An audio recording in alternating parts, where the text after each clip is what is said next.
Good morning, everybody. Welcome to Current Events. We're going to be reading the Driftless Journal from Tuesday, February 22nd today.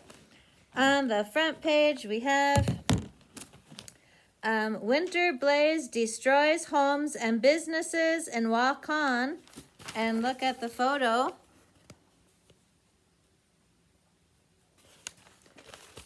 Under the photo, it says, Paws Up Pet Supplies and Tin, Rest, and Harmony were destroyed in a Sunday, February 13th fire in downtown Waukon. The upper portion of both buildings were knocked down in order to keep the fire contained. Well, that is really unfortunate for those folks. All right. Also on the front page, Iowa Food Hub helps people eat local. And let's find out about that. It says under the photo, Peter Kraus, general manager at Iowa Food Hub, stands before a selection of goods available through the Food Hub services. And here's his photo. Residents of the Driftless are quick to pride themselves on how local they can be, buying from family-owned businesses, wearing clothing that promotes their corner of paradise, telling tourists about all the myriad places they need to see, even reading their local news with fervor. All of it amounts to a sense of pride that is unrivaled by any Midwestern locale. However, one of the biggest Driftless initiatives is for local food. Year-round, people in the area are driven to farmers markets, co-ops, or their one friend who makes horseradish in their garage with ingredients they grew in their garden. That sounds interesting. The Driftless is farm country with an abundance of local produce to fill anyone's pantry, yet there exists the issue of how to get all this bounty to the people. This is where the Iowa Food Hub, also known as IFH, comes into play. Founded in 2012, this nonprofit, headquartered in Decorah, has quietly been bolstering the pride in local food for, continued on page 10, for a decade, the longest of anyone in the state. When speaking with IFH General Manager Peter Kraus, one can see a pride in eating local embodied. What is Iowa Food Hub? To put it broadly, it serves as the distribution service for local food products, whether it be flour, sausage, peppers, sunflower oil, mushrooms, onions, potatoes, or a litany of other goods. The job of the IFH is to connect with small to medium-scale farmers and make sure that their products can get to those who need them. In recent years, that has taken shape in their program for farm-to-school procurement, which Kraus called their primary program. In his words, every kid in the area is eating local food every day, which is thanks to the IFH's initiatives. They source food from area farmers and through their contracts with food wholesales such as Luther College, Decorah Community School District, Postville Schools, and Waukon Schools, the next generation of Driftless people are gaining what Kraus amounts to a lot of pride in their area. They also deliver to Turkey Valley, New Hampton, Spring Grove, and a few schools in Wisconsin. Additionally, for the non-school age crowd, the IFH is dedicated to getting local food to the rest of the public. This takes shape via a newer initiative of IFH, the Online Farmers Market. Founded in 2020 out of necessity during the pandemic, the Online Farmers Market allows customers to buy local products online from whichever farms they choose. From there, products are either delivered, if within the Decorah area, or dropped off for pickup at several sites. The online market was designed to help farmers not only during the pandemic, but also during the colder months when they can't be out at the stands. 90% of the money raised goes to farmers, so there's an economic impact as well, said Kraus. Moreover, convenience is a factor. He pointed out Instead of sitting at a stand for 3 hours hoping to sell something, and maybe not, customers can pick out what food they want whenever they want. When people buy food online at the market, Kraus and his team go and pick up the produce, bring it back to the kitchen at Spectrum and Decora, and then get it ready for delivery. That's really great.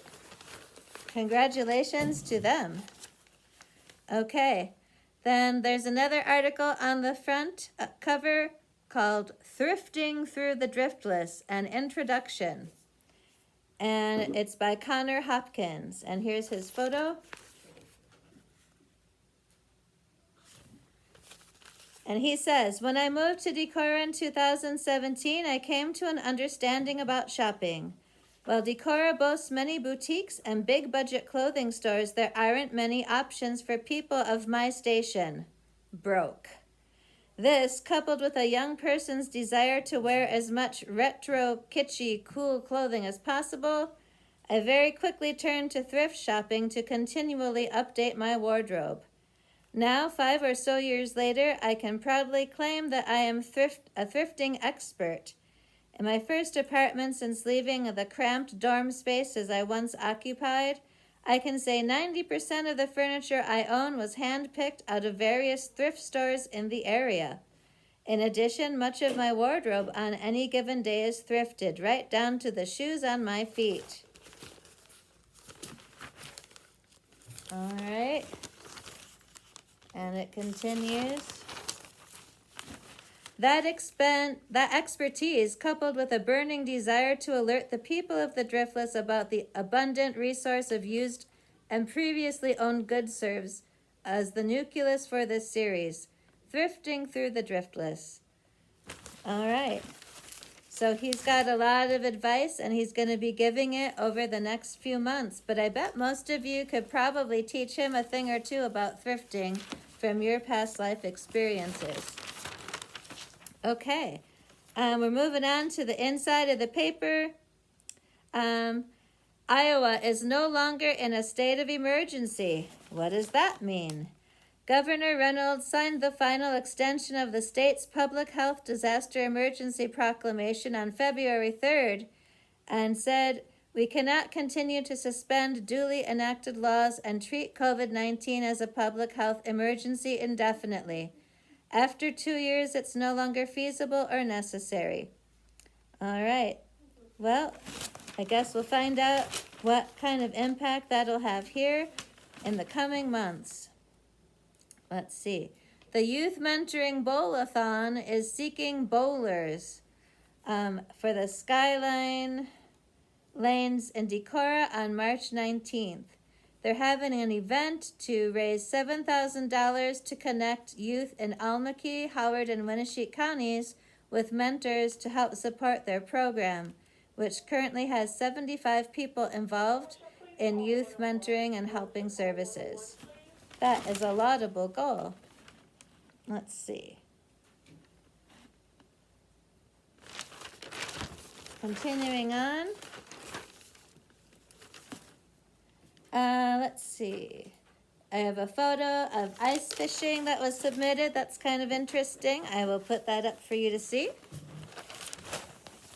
Here's some kids, and they're ice fishing. And it says, ice fishing is available in the pond, or bring your snowshoes and explore the early 10 miles of trails at the Gilbertson Conservation Education Area near Elgin. Moving on to the next page, we have an artist journey, Carl Homestead 50 Years on Display, which is a new exhibit.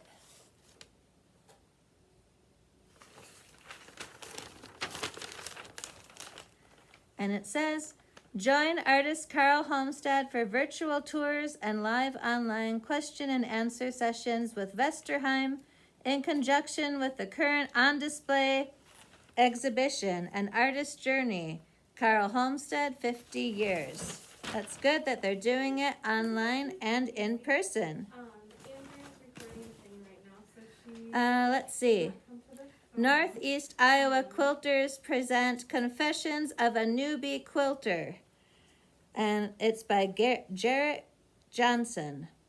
The Northeast Iowa Quilters Guild will meet at 2 and 7 p.m. on Tuesday, March 1st in the community room of the Savings Bank in Luana. And this is his photo. Okay, sounds good.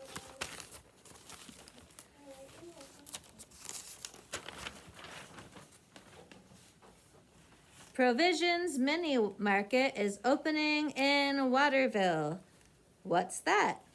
There's a new place in Almaky County to buy eggs, milk, frozen pizza, and other grocery items. Waterville residents Christopher Jordan and Clark White recently opened Provisions, a convenience store in Waterville. Well, if you've ever been to Waterville, you would know that they don't have many things, so that will be good for them. And these people look like they're pretty excited to be opening their new store. This is their photo. What else have we got?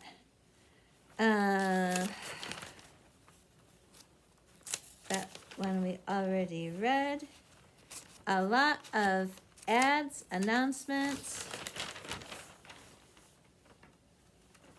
Let's see.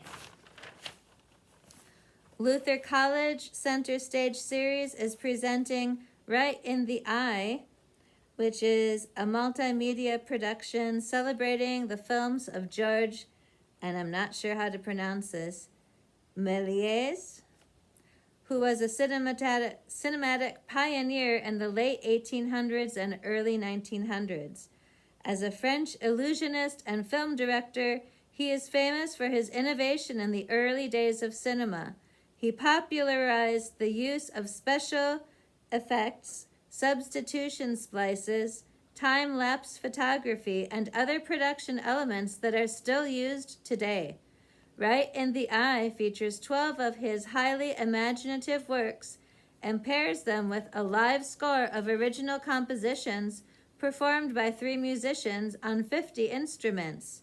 Audience members will be completely immersed in the playful, poetic experience as inventive music brings wonder-filled silent cinema to life. The chefs on the Norse culinary team invite guests to pick up a ticket for the center stage dinner series before the show. The dinners feature a multi-course menu to complement each performance. All right. Well, that sounds like it would be pretty fun. And that's going to bring us to the last thing for the day, Echoes of the Past. And we're going to start in 1942, 80 years ago. Rationing of cars and sugar to begin soon. Uh-oh, that sounds serious. The rationing of new automobiles will be started soon in Winneshiek County.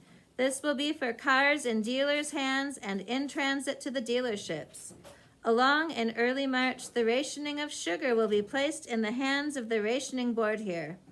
Sales after rationing goes into effect are expected to be limited to 3/4 of a pound of sugar per week to local families. The rationing board here includes Walter Cummings, Phil Johnson, and Greg Figge. Rationing of men's clothing is likely on the horizon as the government is using 22% of all the woolens for the armed forces of the Americas in the World War. Well, that was 80 years ago. 70 years ago in 1952, throughout the years of newspapers and decor, there has been no clearly defined policy on coverage of justice of the peace courts and police courts. Through the cooperative efforts of local law enforcement offices and the Decorah newspapers, now readers will be furnished complete reports of cases handled by those courts.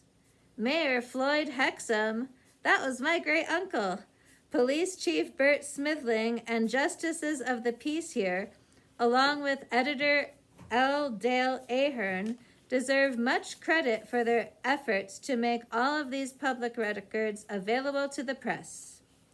An opening day program at the Decorah Lutheran Church is planned in which the Sunday school will hold classes for the first time in the $125,000 parish house starting February 17th.